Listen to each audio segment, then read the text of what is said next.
Good evening, good evening, good evening. My name is Sean Dex and I'm back at you today with another Bitcoin USD analysis video.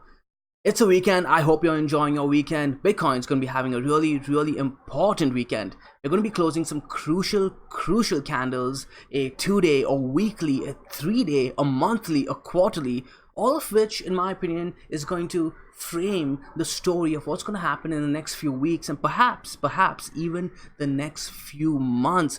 With that being said, let's get on over here to Bitcoin's price action because we don't have much time today. I'm going to try and keep these videos as short as possible, this video as short as possible, rather because hey, it's a weekend and you guys need to go ahead and enjoy that weekend. Don't spend too much time in front of YouTube. Right, so here we have Bitcoin on the 1 hour actually, and I want to start talking about this because interestingly enough, Bitcoin has been playing out these 1 hour patterns almost perfectly. We first had our reversal head and shoulders pattern over here, right? We have a left shoulder, a head, and a right shoulder with a clearly defined neckline somewhere around here. Yes, you could say it. Let's put it over there, right? And yeah, we broke to the downside, met its measured move almost perfectly, and then we put in what you could call a falling wedge, a bullish channel, whatever the hell you want to call it, and then that broke out to the upside, right? Let's go ahead and draw that over here. Something like this. One of the members on the Telegram group actually called this out. T-Bab, again, another shout out to you. It played out to the upside as expected on its breakout, and then what do we do? Then this actually morphed into a bearish rising channel, right? Let's go ahead and draw that out now. Use the same lines because I'm too lazy. Okay, so we had something like this. I'm drawing this really fast and crudely, guys, so forgive me. Right, we had something like this, right? It broke out to the downside over here, and the measure move to this also played out almost perfectly. And the reason I want to mention this, okay, let's go ahead and first draw out the measured move. The reason I do want to mention this is because these measured, while I would usually ask you guys to ignore these lower time frame patterns, Bitcoin is playing these out so perfectly that there might be opportunity for some of you who do want to play these out. As you can see, this measured move again almost perfectly. So we met the measured move of the head and shoulders, drove back up to the upside, and then put in a rising channel, met the measure move of this bear flag, and then we're driving up to the upside again. And if you go ahead and look at a 4 hour, which was a pivotal time for us, because we were looking at the 4 hour 21 EMA. If you guys do remember, that was a major zone for us. And if TradingView decides to be nice to me and load the 4 hour 21 EMA, come on. Actually, this could be my internet, you know. It's one of the reasons why I took off my trade last night before I went to bed. And I mentioned this on the Telegram group, is because the monsoons over here have been really harsh, and I wasn't sure that I would have access to the internet over the weekend. And better safe than sorry, right? You don't want to have a trade on and not be able to manage it if something crazy happens. And I was looking for a move to around 12,300-ish, right? And I was forced to close out my position around 11,900-ish, right? I didn't get the entire move, but hey, I did manage to dodge this move to the downside, this drive to the downside, which was the break of that channel. So what are we seeing over here? We're seeing these patterns completely annihilate our 4 hour 21 EMA, and then the 4 hour almost immediately reclaiming the 4 hour 21 EMA, putting in another pattern, annihilating it again, and then reclaiming it again. And now you see in the last 3-4 hour candles, okay, we managed to reclaim the 421 EMA, then confirm and open and close over it, and now it seems like we're seeing continuation to the upside yet again. So the question is now, is this continuation to the downside? Are we doing that, or are we putting in a bullish consolidation pattern over here again? Because Bitcoin has been doing that, right? Having drives to the upside, bullish consolidation, and drives to the upside again. We've been doing this and oscillating around the 4 hour 21 EMA while doing this time and time again. Now, are we doing that again? In my opinion, we don't even need to look at this anymore, okay? The higher time frames are all coming together now, and now we're actually closing a major 2-day candle and a major weekly candle all tomorrow, and all we have to wait for is Monday. We just have to wait for Monday, where the entire picture is going to be a lot clearer for us. So here we have the 2-day. We'll go ahead and remove this neckline over here, right? That horizontal, by the way, guys, is the neckline for the 1 hour head and shoulders that played out, right? So we're going to go ahead and remove that. Now, what are the bulls looking for? The bulls are looking to defend this area right here. And why is that? Because look at this reversal, or a lot of people are calling this a reversal red candle over here on the 2-day. You can call it a doji, I don't know what you want to call it, a firki candle too, but it is, people are calling it a reversal candle, but in my opinion, it is not until you see confirmation to the downside. Until you see confirmation, no continuation. If you see confirmation, you'll see your continuation, right? Are we seeing our confirmation? No. For me to see confirmation, I want to see the next 2-day candle close one of two things. So either below this zone over here, 11,330, which should be which would be a warning signal, but for me to see immediate continuation and looking for continuation, I would want to see the bears actually tick underneath 11,315. So if they manage to push price below the low of this candle over here, this potential reversal candle, then I'll be looking for continuation to the downside. And if that happens, okay, if the bulls are not able to defend that, then I would be looking for probably 8,736. I'd be looking for a move to that zone over here. However, if the bulls manage to defend 11,758, which is the top of this region over here, 11,760, okay, to be exact, in that case, I'm going to be looking for a move to the upside. Okay, so now I want you guys to remember these numbers. The two major zones that we're looking at is 10,300-ish and 11,700-ish. Okay, if we break 10,300 to the downside, or we tick even below that on this 2-day candle, then I'll be looking for a reversal to 8,730-ish. However, if we close over 11,730, okay, the 2-day close over it, I'm going to look for a move to the upside. I'm going to look for continuation. And now let's look at the weekly and see if that lines up, because the weekly is even more important. Now remember, this weekly candle has been oscillating between bullish and bearish. In fact, just 2 days ago it looked really bearish, and now then yesterday it looked bullish again, and now today, this morning, it looked bearish again when it came all the way down here, right? It looked like a red reversal candle again.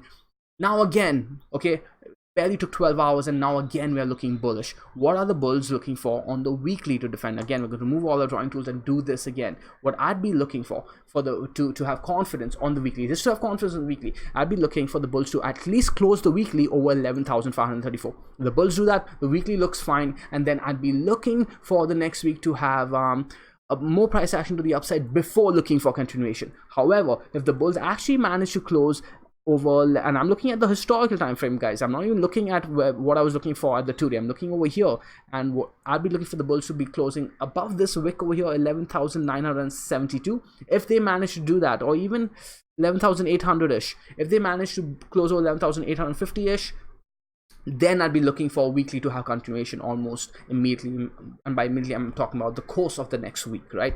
So if the bulls close over 11,850-ish, continuation to the upside. If they close over 11,000, manage to defend the 11,500 region, the weekly looks fine, and then we're going to wait for more price action to unfold. However, if the bears manage to push underneath 10,321, that's also going to line up with a 2-day closing underneath 10,321, and then this candle, think about what this candle is going to look like, guys. This is going to be a big red reversal candle that's not going to bode well for the bulls at all, because they're going to have a hell of a time to defend the next weekly candle from not having continuation to the downside. Now if that weekly does turn into a reversal candle, which is going to be a really good thing for the bears, what am I looking for to the downside on that case?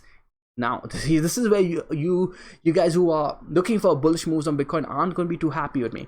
I'm actually going to be gunning for a move all the way down to 7,350-ish. Yep, that's what I'm going to be gunning for. 7,380 to be exact. Okay, wow, that's actually, yeah, I would not be surprised at all. In fact, I'm looking at this for the first time in the past couple of days with you guys, because my internet has been pretty shitty. I've not had access to the internet all morning, in fact. So this is what I'd be looking at if the bears actually close the 2-day underneath 10,358, right? And what do we talk about on the 2-day? That all they need to do is tick underneath there. But for the weekly, if they actually even for the weekly, if they come and close as badly as they do for the 2-day, it will coincide with the weekly, and I'd be looking for a move to 7,380. But remember what I said for the 2-day. For the 2-day, if the 2-day closes badly, I'll be looking for a move to 8,700-ish, right?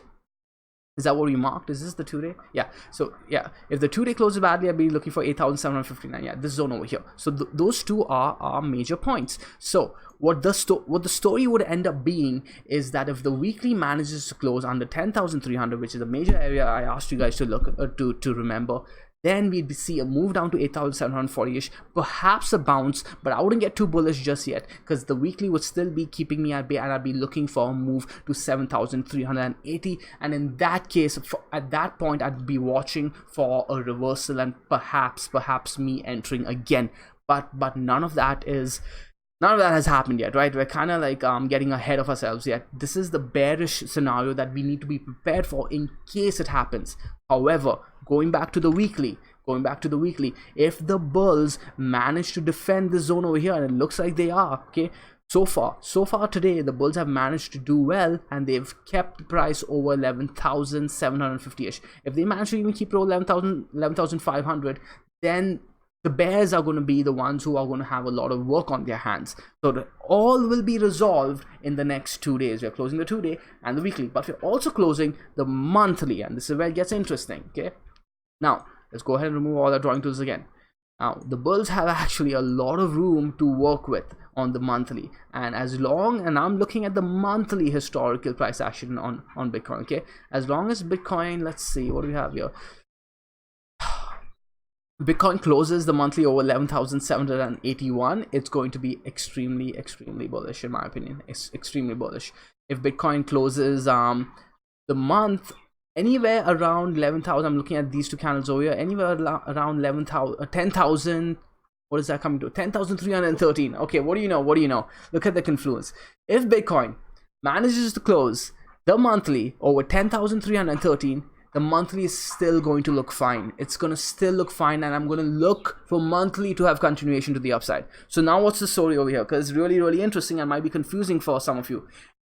What I'm saying is, if the weekly and the 2-day close underneath, okay, if the 2-day ticks underneath 10,300-ish, okay, and the weekly also gets there, and they're both closing at the same time, so it's going to happen.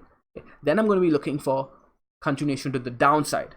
However, the monthly is saying that even if we defend 10,300 and close anywhere around there, we're still going to see continuation to the upside. So now some of you may ask, Sean, if you're saying the weekly and 2-day are saying continuation to the downside, how can we have monthly continuation to the upside? Well, the monthly has 30 days to play out, guys. We could easily see the 2-day close, play out its entire move to 8,750, and then the weekly play out its move to 7,200, and then the monthly have its move surge back up and have continuation to the upside. Okay, so long term, Bitcoin is still looking freaking bullish, and I'm talking about a monthly perspective, right? We know how much can happen within a goddamn month in Bitcoin. Don't need to look too far back to see what can happen in a week, in a day. In fact, we've seen some crazy price action already. So yeah, that's the story. Okay, that sums it up right there. You're looking at your 2-day, you're looking at your weekly, and you don't even need to look at anything else after that. In fact, let's go ahead and talk about the 3-day. If we're closing a 3-day too, the 3-day and the daily, you guys do know I do look at that often, right? And they aren't going to be telling the story as much as the 2-day and the weekly, in my opinion, because they are looking like they are just having okay.